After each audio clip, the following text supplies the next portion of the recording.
Ruth academy में मैं आपका स्वागत करता हूं। मैं आज आपको इंडिया साइज एंड लोकेशन जो क्लास 9 का ज्योग्राफी है, जिसका फर्स्ट चैप्टर है, उसके बारे में आपको पढ़ाने जा रहा हूं। एक्चुअली ये चैप्टर क्लास 9 के लिए भी बहुत इम्पोर्टेंट है और सभी प्रतियोगिता परीक्षाओं के लिए भी इम्पोर्टेंट है, क्योंकि दोस्तों जितने भी प्रतियोगिता परीक्षाएं होती है जैसे SSC, CTET, STET, state TET, railway, IBPS, clerk, PCS, UPSC, जितने भी कंपटीशन के एग्ज़ाम होते हैं इसमें एनसीईआरटी कंपलसरी वहाँ से क्वेश्चंस आते ही आते हैं। आपका बेसिक अगर मजबूत करना है आपको तो एनसीईआरटी टेक्स्ट बुक आपको पढ़ना ही पड़ेगा। तो ये चैप्टर मैंने क्लास 9 के हिसाब से भी टीच किया है और कंपटीशन लेवल के हिसाब से भी आपको पढ़ाया है।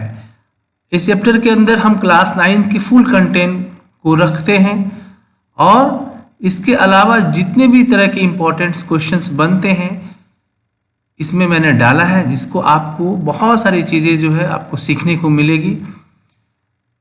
आगे चलते हैं, आपको दिखाते हैं कि ये कितना इम्पोर्टेंट हो सकता है आपके लिए।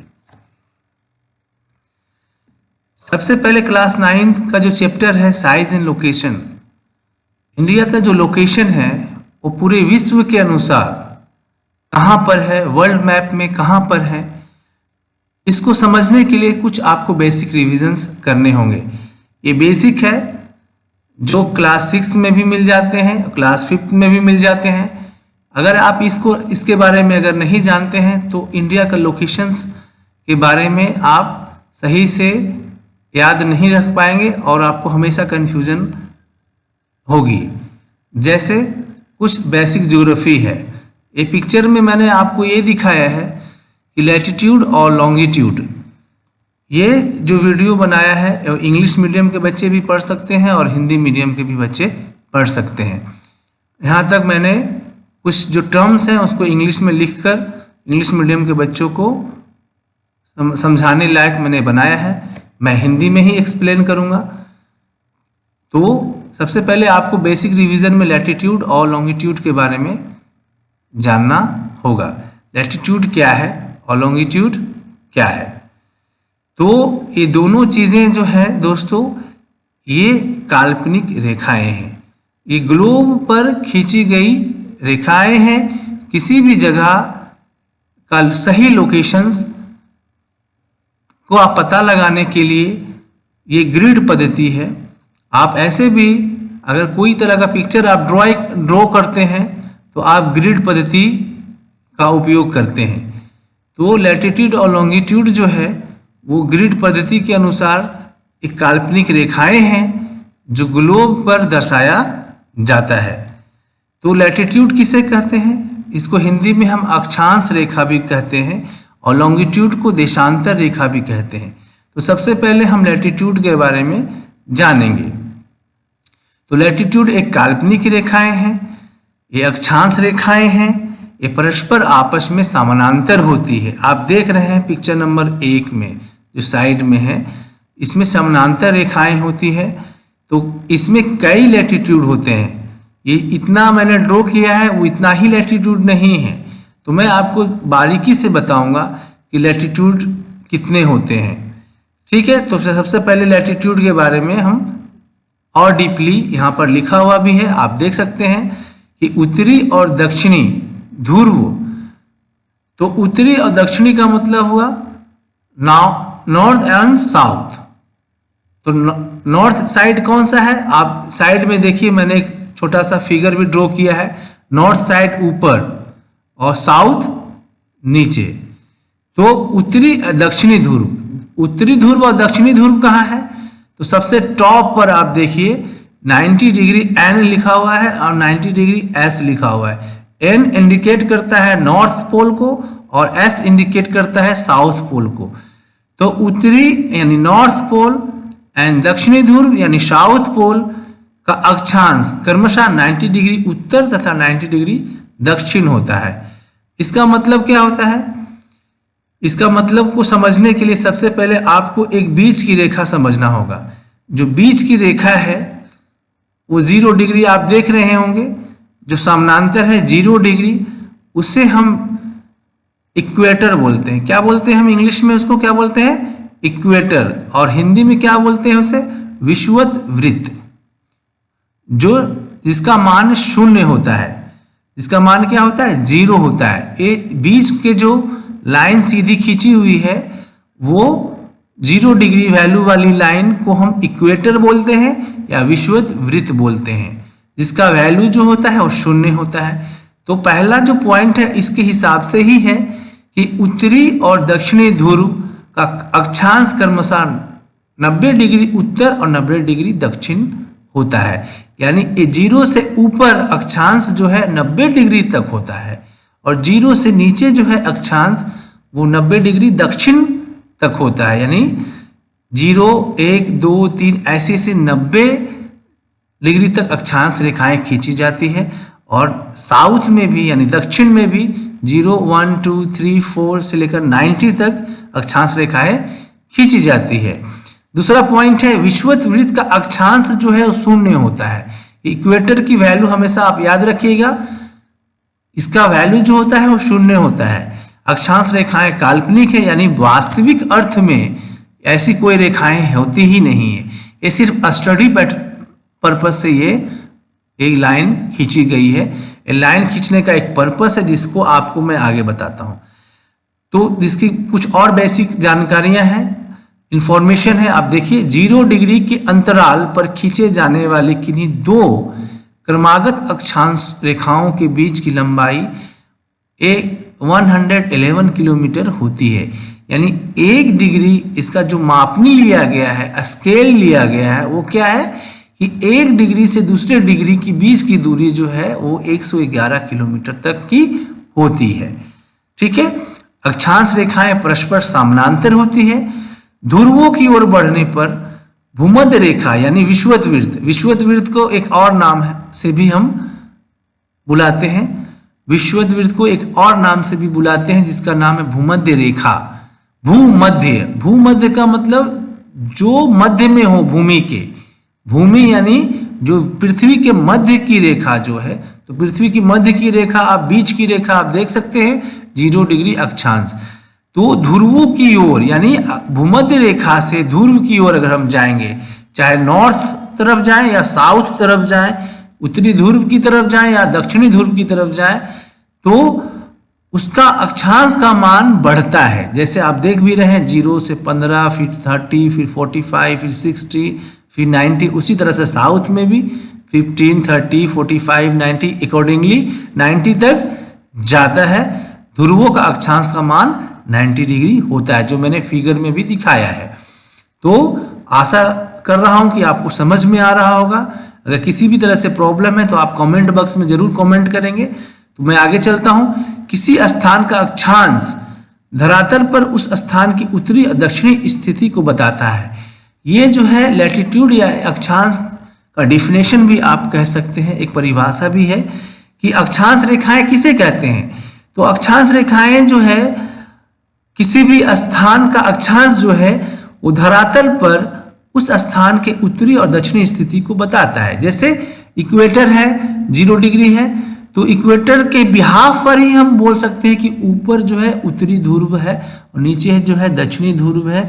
ऊपर का साइड उत्तर दिशा की हो रहा है और 0 से नीचे की जो साइड है वो दक्षिणी स्थिति को बताता है, दक्षिणी भाग को बताता है, अर्थ के दक्षिण भाग को बताता है।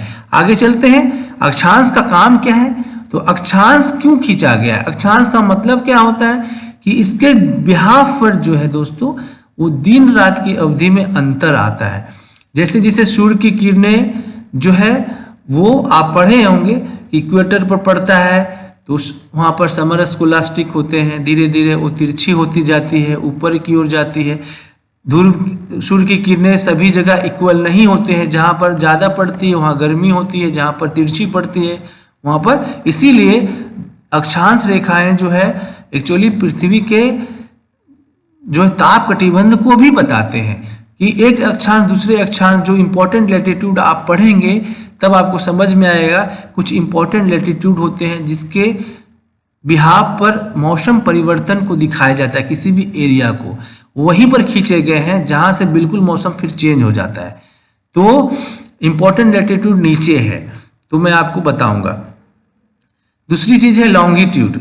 लॉन्गिट्यूड जो है उसको हम हिंदी में देशांतर रेखा भी कहते हैं। इसका आगे जो है पूरा डिफिनेशन है। मैं सबसे पहले आपको लैटिट्यूड के बारे में ही ले जाता हूं कि यहाँ पर नीचे आप देख सकते हैं इंपॉर्टेंट लैटिट्यूड्स एंड लॉन्गिट्यूड्स के बारे में, कि महत्वपूर्ण अक्षांश और देशांतर रेखा के बारे में। तो सबसे पहले महत्वपूर्ण इंपॉर्टेंट क्या है? ऐसे तो 0 डिग्री से उत्तर में 90 रेखाएं अक्षांश है और 0 डिग्री से नीचे भी 90 अक्षांश है, लेकिन कुछ इंपॉर्टेंट इसलिए दिया जाता है ताकि यहाँ से मौसमी परिवर्तन वैरी रखता है। जैसे 0 डिग्री पर कुछ अलग तरह का क्लाइमेट है। आगे आप कर्क रेखा देख रहे हैं जिसे ट्रॉपिक ऑफ कैंसर बोलते हैं। फिर आगे आप उत्तरी ध्रुव वृत्त देख रहे हैं जिसको हम आर्टिक सर्कल भी बोलते हैं। फिर 90 डिग्री पर उत्तरी ध्रुव है जिसको नॉर्थ पोल बोलते हैं। उसी तरह से साउथ में आप जाइए, साउदर्न हेमिस्फीयर में जाइए तो विषुवत वृत्त यानी इक्वेटर के नीचे जो है मकर रेखा आप देख रहे होंगे। फिर नीचे आइए, देख रहे होंगे दक्षिणी ध्रुव वृत्त। फिर नीचे आइए, साउथ में आइए, बिल्कुल दक्षिणी ध्रुव के पास नॉर्थ साउथ पोल है 90 डिग्री पर। तो ये जो है इंपॉर्टेंट लैटिट्यूड है, आप इसे बिल्कुल याद कर लीजिए। अब ये क्यों है इंपॉर्टेंट? क्योंकि यहाँ से जैसे विषुवत वृत्त के पास जो क्लाइमेट है वो कर्क रेखा पर बिल्कुल चेंज हो जाता है। इसके बीच में लगभग सेम मिलता है लेकिन कर्क रेखा के पास चेंज हो जाता है। उसी तरह से कर्क रेखा के पास जो क्लाइमेट है, जो वातावरण है, वो उत्तरी ध्रुव वृत्त में बिल्कुल चेंज हो जाता है। तो इसीलिए एलाइनो का मतलब है कि यहाँ पर क्लाइमेट वातावरण चेंज है। इसलिए यहाँ से स्टडी के पर्पज से यहाँ पर खींची गई है ताकि यहाँ से जो वेरिड होते हैं, जहाँ पर सेम है वहाँ पर बताने की जरूरत नहीं है, जहाँ से अलग हो जाता है वो चीज़ बताने की जरूरत पड़ती है। दोस्तों तो मैं एक बार फिर से बोलता हूँ, डिग्री भी आपको याद रखना है कि इक्वेटर की डिग्री जो है 0 डिग्री होती है, विषुवत वृत्त की जो डिग्री होती है वो 0 डिग्री होती है। अगर हम नॉर्थ में जाते हैं तो उसके बाद 23.5 डिग्री यानी 23.5 नॉर्थ जो है ट्रॉपिक ऑफ कैंसर का होता है, जिसे हिंदी में हम कर्क रेखा भी कहते हैं। आगे हम चलेंगे और नॉर्थ की तरफ तो 66.5 डिग्री यानी 66.5 नॉर्थ को हम आर्टिक सर्कल बोलते हैं, जिसे उत्तरी ध्रुव वृत्त भी बोलते हैं। फिर लास्ट में 90 डिग्री नॉर्थ पोल यानी उत्तरी ध्रुव बोलते हैं। तो विषुवत वृत्त यानी इक्वेटर से उत्तर की ओर नॉर्थ की ओर जो इंपॉर्टेंट लैटिट्यूड है वो मैंने आपको बताया।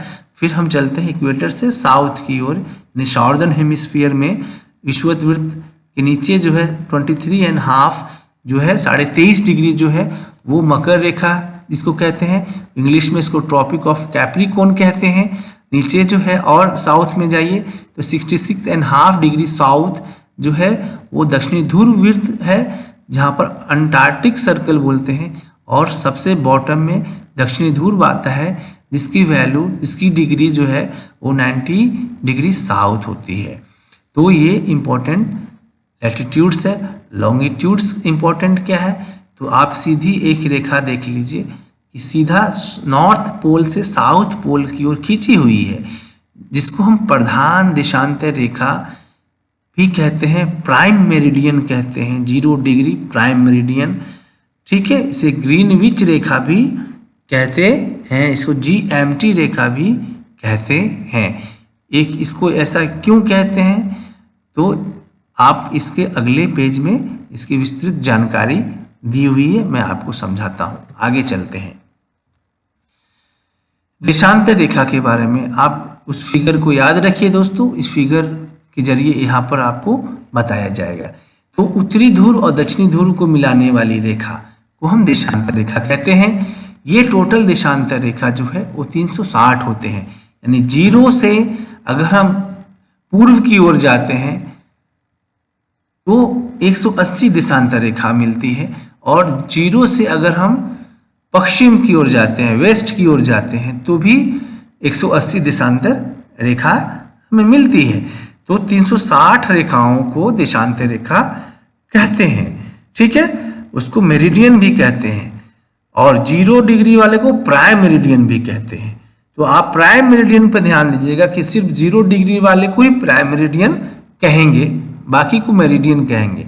और ये किसको मिलाती है, कहाँ से कहाँ तक खींची होती है, तो उत्तरी ध्रुव से दक्षिणी ध्रुव की ओर खींची होती है।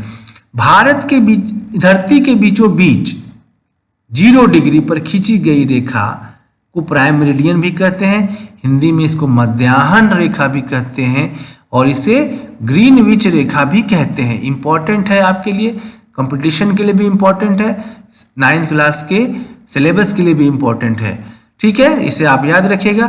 दुनिया में किसी भी देश का मानक समय, अब मैंने आपको बताया था कि इसकी वैल्यू होती है कि दुनिया में जो मानक समय है, एक समय जो फिक्स किया गया है, बिल्कुल इसी के हिसाब से किया गया है, क्योंकि बीच में जो है वो दोनों तरफ का समय को मापा जाएगा। जो बीच का समय होगा वही पूरी दुनिया के समय उसी के अनुसार निर्धारित होंगे, इसलिए बीच की रेखा इंपॉर्टेंट है।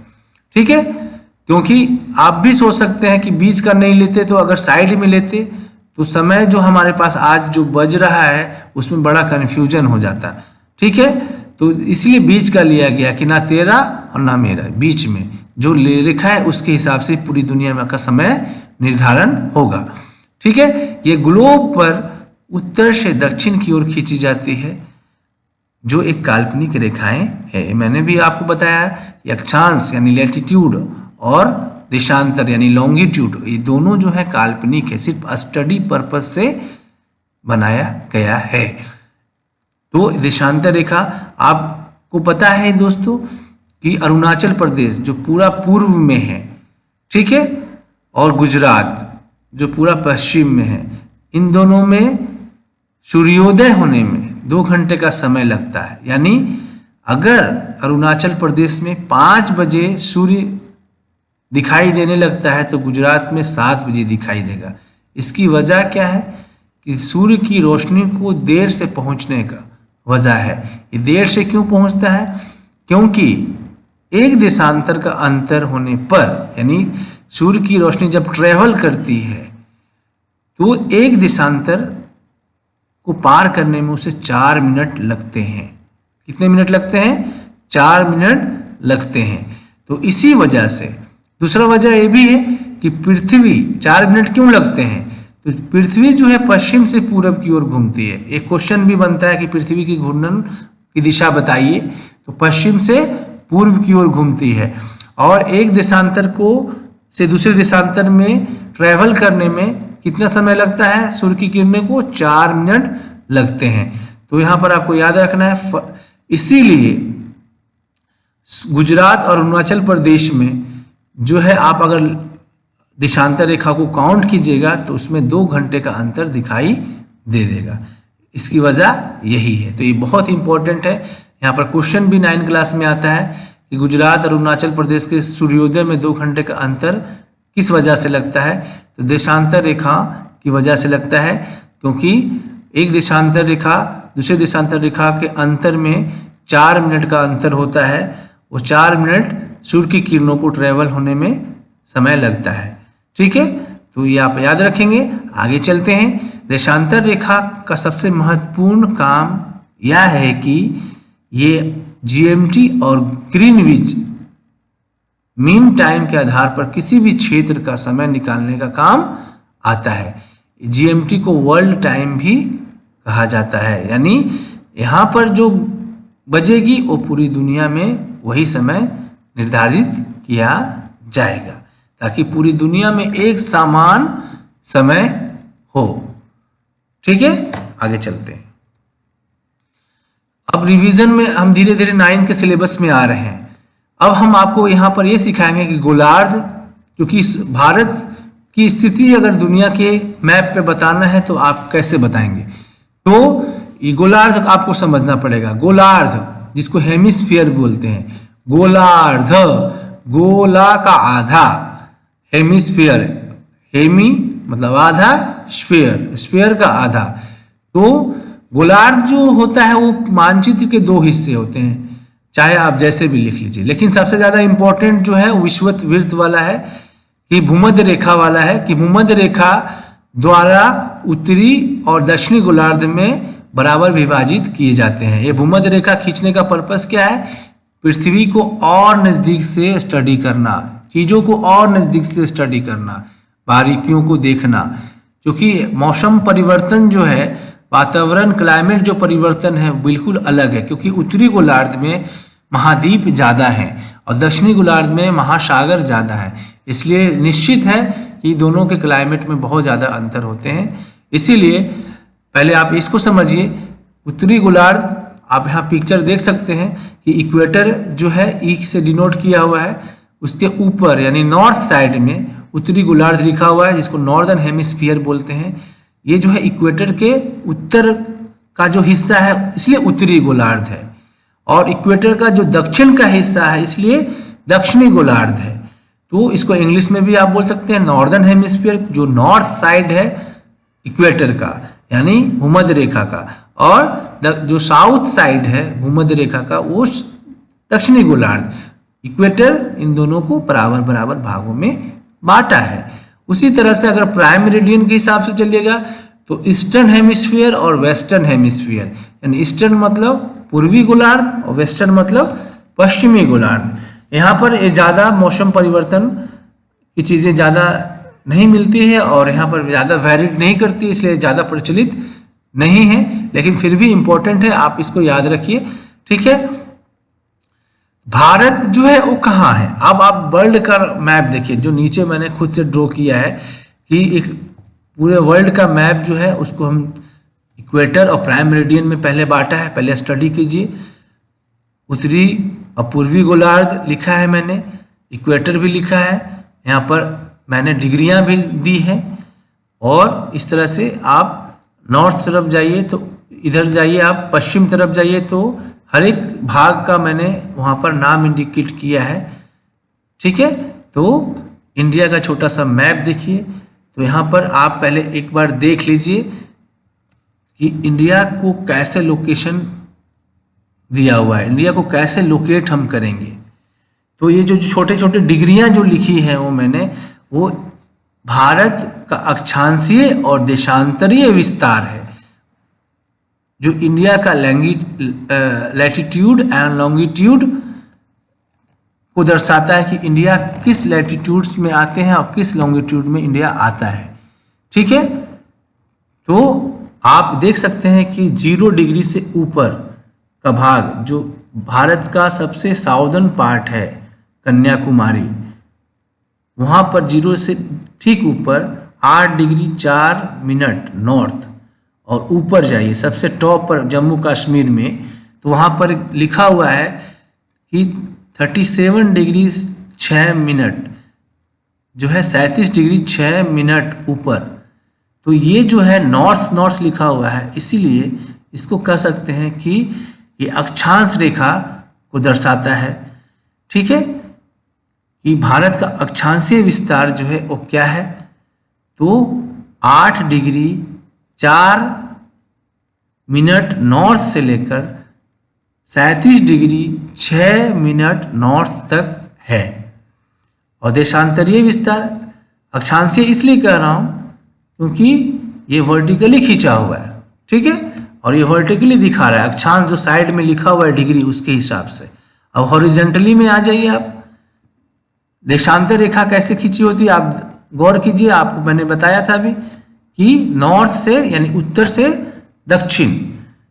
से दक्षिण खींचा हुआ है। तो इस हिसाब से जो आप ऊपर से देखिए तो भारत का जो पूर्वी हिस्सा है वो 97 डिग्री 25 मिनट्स है, और भारत का जो पश्चिमी हिस्सा है वो 68 डिग्री और 7 मिनट ईस्ट में आता है। तो आगे मैं चलता हूँ, इसको और डिटेल से पढ़ने के लिए इसे आप नोट भी कर सकते हैं। आगे चलता हूँ। भारत स्थिति लोकेशन ऑफ इंडिया, भारत की जो स्थिति है, जो लोकेशन है इंडिया का, वो इसके बारे में बता रहा हूँ। बिल्कुल आपके लिए बहुत इंपॉर्टेंट है। पूरी चैप्टर का समरी बनाया हुआ है। ऑब्जेक्टिव टाइप का क्वेश्चंस अगर आपको आते हैं तो यहाँ से बिल्कुल 100% सॉल्व हो सकता है। किसी भी कंपटीशन के लिए बहुत ही मायने रखता है। 5 से 6 नंबर इस पोर्शन से पूछे जा सकते हैं। सीटेट के लिए तो बहुत ही इंपॉर्टेंट पार्ट है ये। ठीक है, किसी भी सीटेट हो या स्टेट बोर्ड का टैट हो, तो इस वजह से यहाँ पर मैंने इस तरह से बनाया है कि आपको ज़्यादा अच्छे समझ में आए, आपको याद करने में आसानी हो। तो आगे मैं पढ़ता हूँ कि भारत उत्तरी गोलार्ध में स्थित है, तो आपको ये मैंने सिखा चुका हूँ। भारत एशिया महाद्वीप के दक्षिण भाग का हिस्सा है। एशिया महाद्वीप याद कीजिए आप, एशिया महाद्वीप कहाँ है, तो आप देखिए इस पिक्चर में आप देख सकते हैं कि एशिया भारत के ऊपर है, तो एशिया जो है, एशिया के नीचे भारत है, तो इसलिए एशिया का दक्षिण में भारत है। तो ठीक है, भारत पूर्ण रूप से विषुवत रेखा से उत्तर स्थित है। तो आप देखिए विषुवत रेखा कहाँ है, विषुवत रेखा 0 डिग्री देखिए, और विषुवत रेखा से ऊपर है यानी उत्तर में है। तो भारत की स्थिति जो है वो विषुवत रेखा से बिल्कुल उत्तर साइड में है। भारत की मुख्य भूमि जो है वो 8 डिग्री 4 मिनट से लेकर 37 डिग्री 6 मिनट उत्तरी अक्षांश यानी नॉर्थ लैटिट्यूड के बीच है। तो आप देख सकते हैं कन्याकुमारी की जो डिग्री थी वो क्या थी, 8 डिग्री 4 मिनट नॉर्थ, और जम्मू कश्मीर की 37 डिग्री 6 मिनट नॉर्थ जो है वो लैटिट्यूड को दर्शाता है। जो तो इसका मतलब ये हुआ कि भारत का जो मुख्य भूमि है, अगर अक्षांश ये अक्षांशीय रेखा के हिसाब से बोले तो 8 डिग्री 4 मिनट से लेकर 37 डिग्री 6 मिनट के बीच है।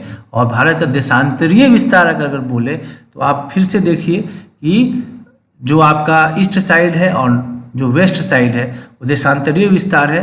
तो यहाँ पर 68 डिग्री 7 मिनट से लेकर 97 डिग्री 25 मिनट तक पूर्वी देशांतर के बीच में ये जो है भारत की मुख्य भूमि है। तो दोनों तरफ से आपको बता दिया। तो तीसरी चीज है जो ट्रॉपिक ऑफ कैंसर है, जो कर्क रेखा है, वो 23.5 डिग्री यानी कर्क रेखा भी अक्षांश रेखा ही है, जो मैंने आपको बताया था। अक्षांश रेखा में दो चीज़ें, 23.5 डिग्री में दो चीज़ें आती है।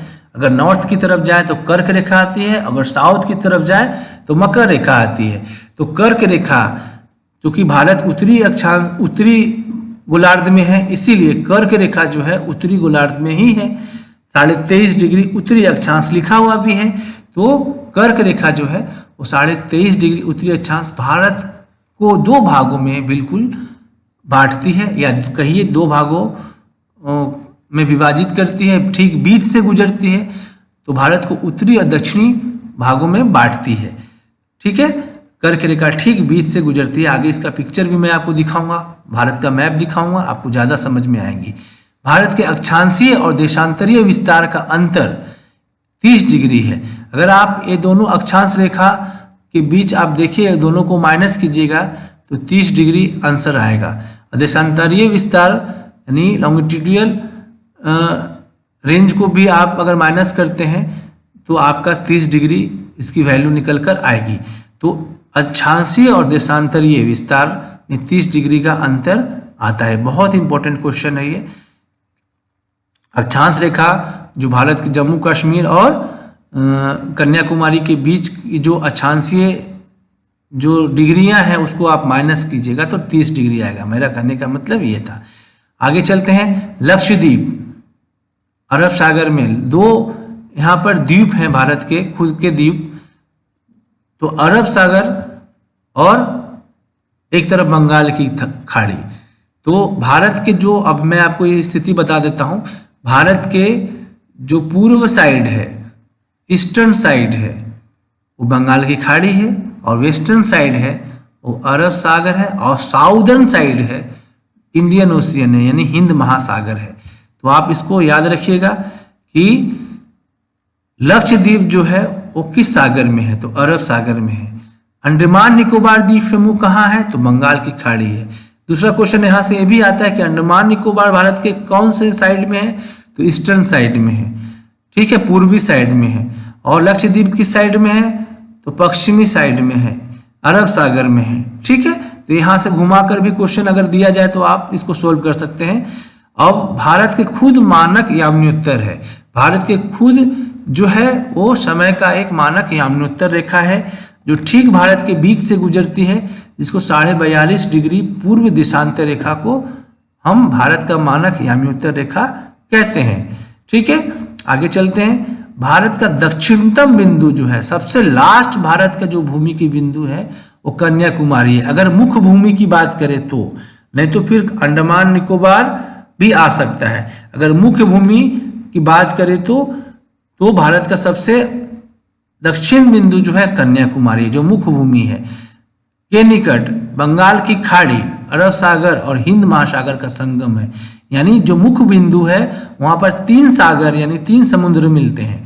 बंगाल की खाड़ी का भी पानी मिलता है, अरब सागर का भी और हिंद महासागर का भी। तो ये तीनों को संगम के पास जो है वो कन्याकुमारी है, दक्षिण पॉइंट। ठीक है, लेकिन पहले जो थे दक्षिणतम पॉइंट जो था वो कुछ और था, जिसको इंदिरा पॉइंट के नाम से हम जानते हैं। लेकिन इसको अब क्यों नहीं जानते हैं, इसको दक्षिणतम पॉइंट क्यों नहीं बोल रहे हैं? क्योंकि ये पूरी तरह से डूब चुका है। कब डूब चुका है? तो आपको याद होगा कि सुनामी आई थी 2004 में। तो 2004 में जब सुनामी आई थी तो इंदिरा पॉइंट नामक जो जगह थी भारत का जो दक्षिणतम छोर था वो पानी में जलमग्न हो गया। इसीलिए अब उसकी जो है वो पॉइंट हम नहीं बोलते हैं कि भारत का दक्षिण, क्योंकि वो पानी के अंदर है, इसलिए वो मुख्य भूमि का हिस्सा नहीं रहा। ठीक है, तो आप यहाँ पर सीख लिए भारत का अक्षांशीय विस्तार, देशांतरीय विस्तार, कर्क रेखा भारत का 23.5 डिग्री, उत्तरी अक्षांश भारत को ठीक 2 भागों में बांटती है। भारत के 2 द्वीप समूह हैं, लक्षद्वीप और अंडमान। भारत लक्षद्वीप किधर है? तो अरब सागर में है। अंडमान द्वीप कहाँ है? तो बंगाल की खाड़ी में है। भारत का मानक यामनोत्तर 82.5 डिग्री है। दक्षिणतम पॉइंट कन्याकुमारी है। यहाँ पर कितने सारे ऑब्जेक्टिव निकल कर आ सकते हैं। आगे चलते हैं दोस्तों। भारत का कुल क्षेत्रफल जो है वो लगभग 32.8 लाख। आकार के बारे में अब मैं इस पेज में पढ़ा रहा हूँ कि अभी आपने लोकेशन के बारे में पढ़ा, अब यहाँ आकार है कि भारत का जो टोटल जो है वो क्षेत्रफल जो है वो क्या है, भारत का टोटल एरिया जो है वो क्या है। ठीक है, तो 32.8 लाख वर्ग किलोमीटर है, यानी 32.8 लाख वर्ग किलोमीटर में भारत का क्षेत्रफल फैला हुआ है। और इस क्षेत्रफल में भारत का जो रैंक है वो 7वां है, 7वें नंबर पे क्षेत्रफल में आता है। 7वें नंबर पे ये बड़ी कंट्री आती है। और भारत के पास विश्व के कुल क्षेत्रफल, यानी अगर पूरी दुनिया के हिसाब से क्षेत्रफल को देखें तो सिर्फ भारत के पास कितनी क्षेत्रफल आती है? 2.4% ही भाग भारत के पास है। 7वां भारत विश्व में 7वां स्थान पर क्षेत्रफल की दृष्टि से, लेकिन परसेंटेज में देखें विश्व की तुलना में तो 2.4% ही है। अगला आते हैं भारत की स्थल सीमा की कुल लंबाई जो है वो 15,000 लगभग 15,200 किलोमीटर है आती है। स्थल सीमा की कुल लंबाई 15,200 किलोमीटर आती है। मुख्य भूमि की तटीय लंबाई जो है 6100 किलोमीटर है, यानी मुख्य भूमि जो की बात कर रहे हैं, अभी अंडमान निकोबार लक्षद्वीप की बात नहीं कर रहे हैं।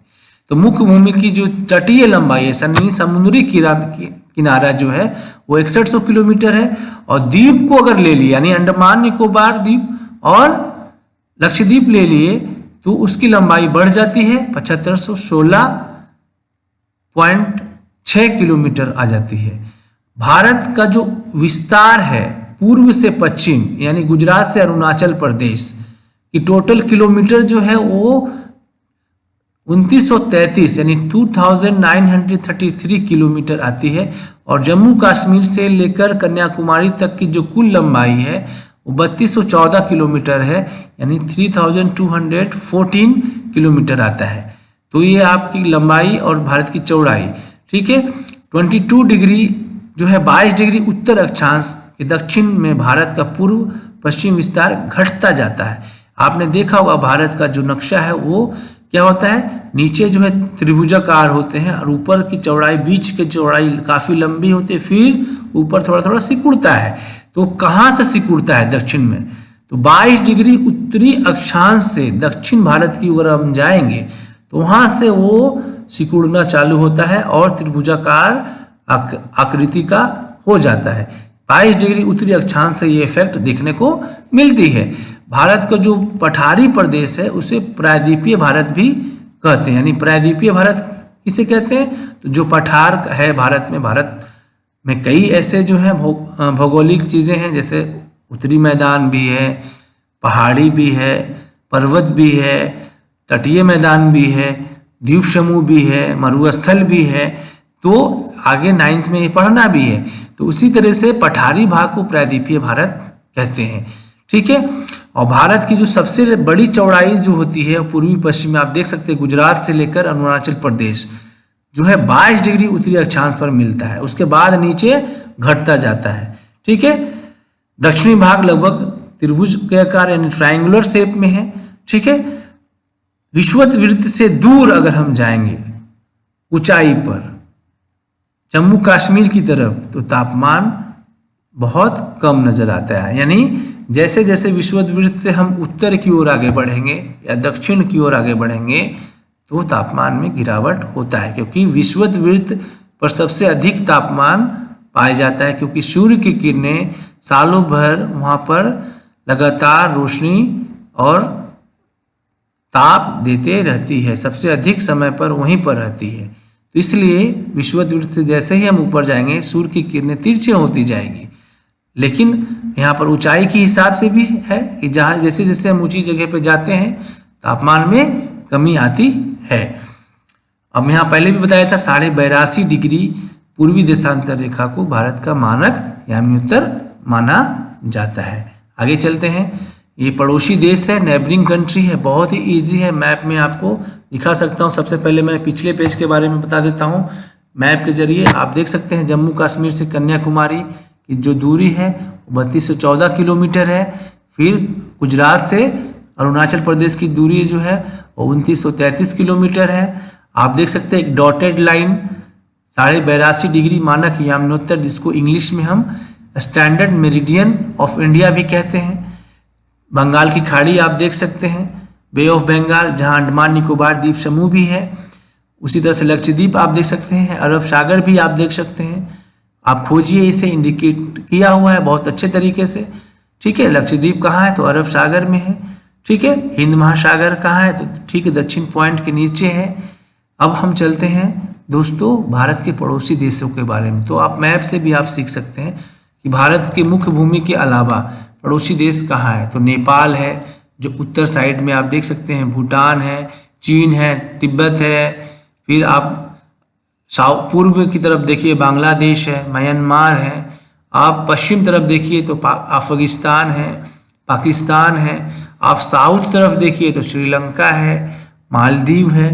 तो इसे आप बिल्कुल याद कीजिए, मैप के जरिए आपको याद करने में काफ़ी आसानी होगी और ये बहुत ही इम्पोर्टेंट है। ठीक है सर, आगे बढ़ते हैं। यहाँ पर एक चीज़ और है, कर्क रेखा आप देखिए, ट्रॉपिक ऑफ कैंसर भारत के ठीक बीच से जाती है, जो भारत को उत्तर और दक्षिण भागों में बांटती है। आगे चलते हैं। ये नेबरिंग के बारे में ही है, डायरेक्शन वाइज है, दिशा के अनुसार दिया हुआ है कि भारत के पश्चिम में पाकिस्तान है, उत्तर पूर्व में जो है चीन, नेपाल और भूटान है, पूर्व में बांग्लादेश और म्यांमार है, हिंद महासागर के अंदर यानी सागर के बाद सागरों में दक्षिण और पश्चिम में मालदीव है, दक्षिण में श्रीलंका है। फिर आप आइए दक्षिण पूर्व में। ठीक है। दक्षिण पूर्व का मतलब होता है कि आप इधर अरुणाचल प्रदेश तरफ, इंडोनेशिया भी भारत के एक समुद्री सीमा से लगती है। ठीक है। अब आइए इसके भौतिक वातावरण के बारे में, भौतिक सीमाओं के बारे में। तो इसके उत्तर में सीमाएं जो है हिमालय पर्वत है, दक्षिण में हिंद महासागर है, पूर्व में बंगाल की खाड़ी है और पश्चिम में अरब सागर है। इसकी भौतिक सीमाएं हैं भारत के। तो यहाँ से आप याद कर लीजिए भारत के पड़ोसी देश बहुत इंपॉर्टेंट है। भारत और विश्व के बारे में हम पढ़ते हैं 9th क्लास में, इंपॉर्टेंट है। यहाँ पर आपको बहुत सारे ऑब्जेक्टिव्स मिल जाएंगे, कंपटीशन लेवल के बहुत इंपॉर्टेंट पेज है ये, आप इसे ध्यान से देखें और नोट भी कर सकते हैं। भारत दक्षिण एशिया में स्थित, यानी भारत दक्षिण एशिया में यानी एशिया के दक्षिण में है, भारतीय उपमहाद्वीप का सबसे बड़ा देश है। ये उत्तरी गोलार्ध में है, मैं पहले भी बता चुका हूँ। ये भी बता चुका हूँ कि ये 7वां बड़ा देश है। तो पहला कौन है तो पहला रूस है, दूसरा कनाडा है, तीसरा चीन है, चौथा अमेरिका है, पांचवा ब्राजील है, छठा ऑस्ट्रेलिया है, सातवां भारत है। तो 7वां है, कोई पूछ देगा आपसे कि पहला दूसरा कौन है, तो आप यहाँ से नोट करके बता सकते हैं। जनसंख्या की दृष्टि से चीन के बाद दूसरा बड़ा देश है भारत, यानी पहला चीन है, दूसरा भारत है जनसंख्या में। आगे चलते हैं कि भारत तथा अन्य पड़ोसी देशों ने मिलकर 8 दिसंबर 1985 को, यानी 8 दिसंबर 1985 को दक्षिण एशिया क्षेत्रीय सहयोग संगठन यानी सार्क का निर्माण किया। भारत, यानी इसमें बहुत सारे क्वेश्चन है कि सार्क SARC जो है वो क्या है, तो दक्षिणी एशिया क्षेत्रीय सहयोग संगठन है। ये कब गठित हुआ? 8 दिसंबर 1985 को। इसमें कौन कौन से देश हो सकते हैं? तो भारत और उसके पड़ोसी देश। ठीक है, अगला है स्वेज नहर। ये व्यापारिक दृष्टिकोण से, इकोनॉमिकल दृष्टिकोण से, बिजनेस पर्पज से बहुत इंपॉर्टेंट क्वेश्चन है ये कि स्वेज नहर जो है वो भारत और यूरोप के बीच लगभग 7000 किलोमीटर दूरी कम कर दिया है। स्वेज नहर बनने के पहले भारत में आने के लिए जो है यूरोप से पूरा अफ्रीका को क्रॉस करना पड़ता था। तो जब स्वेज नहर बनाया गया तो इस नहर के जरिए भारत और यूरोप की कनेक्टिविटी व्यापारिक दृष्टिकोण से बढ़ गई, क्योंकि 7000 किलोमीटर की दूरी कम हो गई समुद्री यात्राएं, जिससे बहुत बिजनेस में ज़्यादा प्रॉफिट हुआ और भारत और यूरोप का व्यापार काफ़ी लाभ पहुंचा। तो स्वेज नहर जो है 7000 किलोमीटर की दूरी कम हो गई। अब आते हैं श्रीलंका और मन्नार की खाड़ी और पाक जल संधि से भारत से अलग होता है। श्रीलंका और भारत की जो अलग होती है वो किसके कारण होती है? मन्नार की खाड़ी और पाक जल संधि। ठीक है, आगे चलते हैं। भारत और पाकिस्तान के बीच रेड क्लिफ और भारत और चीन के बीच मैकमोहन रेखा स्थित है। बहुत इंपॉर्टेंट है, ये क्वेश्चंस आते ही आते हैं। तो भारत और पाकिस्तान के बीच कौन सी रेखा है? Red Cliff. और भारत और चीन के बीच कौन सी रेखा है? मैकमोहन रेखा स्थित है। जो बाउंड्री लाइन की रेखा है उसके बारे में बात कर रहे हैं, सीमा रेखा है। ठीक है, और श्रीलंका के बीच स्थित द्वीपीय श्रृंखला को एडम ब्रिज कहते हैं। जो श्रीलंका के बीच और भारत के बीच जो है, जो द्वीपीय श्रृंखला है, द्वीप का जो एक श्रृंखला दिखाई देता होगा आपको मैप में, उसको कौन से ब्रिज? एडम ब्रिज हम कहते हैं। आगे चलते हैं। महत्वपूर्ण बिंदु है भारत के ऊपर। ठीक है, देश का उत्तरी भाग शीतोष्ण क्षेत्र में पड़ता है, क्योंकि ट्रॉपिक ऑफ कैंसर जो है नीचे, तो आप देख सकते हैं, आप तापीय कटिबंध अगर पढ़े होंगे तो जो दक्षिण भाग है वो उष्ण कटिबंध में आता है, और फिर कर्क रेखा जब बीच से गुजरती है तो उत्तरी भाग जो है वो शीतोष्ण कटिबंध में आ जाता है। ठीक है, तो ताप कटिबंध में आपको अच्छे से अगर आप पढ़े होंगे तो आपको पक्का पता होगा कि कर्क रेखा जो है उसके बाद शीतोष्ण कटिबंध आता है। ठीक है, तो केरल और तमिलनाडु में सबसे छोटे और सबसे बड़े दिन में 45 मिनट का अंतर होता है, जबकि लेह में 5 घंटे का अंतर होता है। केरल और तमिलनाडु जैसे राज्यों में विषुवत रेखा के निकट होने के चलते हमेशा तापमान अधिक होता है। केरल तमिलनाडु साउथ पोजीशन पे है दोस्तों, इसीलिए विषुवत रेखा से ठीक नज़दीक है, इसलिए हमेशा यहाँ पर तापमान अधिक होता है और वर्षा भी अधिक होती है। भारत के अक्षांशीय और देशांतरीय विस्तार का प्रभाव जो है वो भारत पे कैसे पड़ता है? तो तापमान के जरिए, मौसम के जरिए पड़ता है। अक्षांशीय और देशांतरीय विस्तार तापमान और मौसम की स्टडी को बताता है कि भारत में जैसे कर्क रेखा के पास जो है अलग तापमान रहेगा, अलग मौसमी परिवर्तन होंगे। विषुवत वृत्त के पास जो क्षेत्र है भारत के, अलग मौसम होंगे। आपने देखा अभी केरल और तमिलनाडु में अधिक तापमान है, हमेशा रहता है, लेकिन हमारे गुजरात में अलग तापमान है, उत्तर भारत में अलग तापमान है। ये अक्षांशीय और देशांतरीय विस्तार का प्रभाव है। भारत की सीमा 7 पड़ोसी देशों से गुजरती है, मैंने पड़ोसी देश बताए हैं, लेकिन अगर आप नंबर में याद करते हैं तो कभी कभी ऑब्जेक्टिव में 6, 7, 5 आते हैं, तो आपको वहाँ पर काउंट करने पड़ेंगे। अगर 1, 2 भूल गए तो मिस्टेक हो जाता है, इसलिए आप डायरेक्टली लर्न कर लीजिए कि भारत की सीमा 7 पड़ोसी देशों से गुजरती है। कर्क रेखा जो है वो भारत के 8 राज्यों से गुजरती है। कर्क रेखा ठीक बीच से गुजरती है, मैंने आपको बताया 23.5 डिग्री नॉर्थ भारत के ठीक बीच से गुजरती है और भारत को 2 बराबर भागों में बांटती है। लेकिन किन किन राज्यों से होकर गुजरती है? तो गुजरात, मध्य प्रदेश, छत्तीसगढ़, राजस्थान, झारखंड, पश्चिम बंगाल, मिजोरम और त्रिपुरा, ये राज्यों से कर्क रेखा भारत से गुजरती है। इंपॉर्टेंट है क्वेश्चन ये। आगे चलते हैं। भारत में वर्तमान में निम्नलिखित केंद्र शासित क्षेत्र हैं। ये क्वेश्चंस आपके टेक्स्ट बुक्स में भी आते हैं और जीके जीएस के लिए भी, कंपटीशन लेवल के लिए भी बड़ा इंपॉर्टेंट क्वेश्चन है, क्योंकि अभी चेंजेज हुए हैं। ठीक है दोस्तों, आगे चलते हैं। दिल्ली जो है केंद्र शासित क्षेत्र है। केंद्र शासित क्षेत्र का मतलब जहां पर डायरेक्ट सेंट्रल गवर्नमेंट जो है वो रूल करती है। अंडमान, दिल्ली जो है भारत का राजधानी भी है।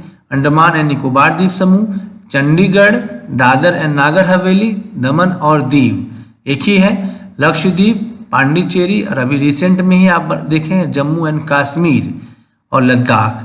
यहाँ डेट भी लिखा हुआ है 5 अगस्त 2019 को घोषित हुआ और 31 अक्टूबर 2019 को ये प्रभावी यानी कामकाज केंद्र शासित क्षेत्र के मान्यता से मिल गया। आगे चलते हैं। लद्दाख 5 अगस्त 2019 को घोषित हुआ, 31 अक्टूबर 2019 को ये प्रभाव में आ गया। भारत में सबसे लंबी तट रेखा वाला राज्य कौन सा है? तो गुजरात है। तो आप इसे याद रखिएगा, सबसे लंबा तट रेखा किसके पास है? तो गुजरात के पास है। आगे पढ़ते हैं। भारत के महत्वपूर्ण बिंदु पर भारत का सबसे पूर्वी देशांतर वो मैंने आपको सिखा दिया था।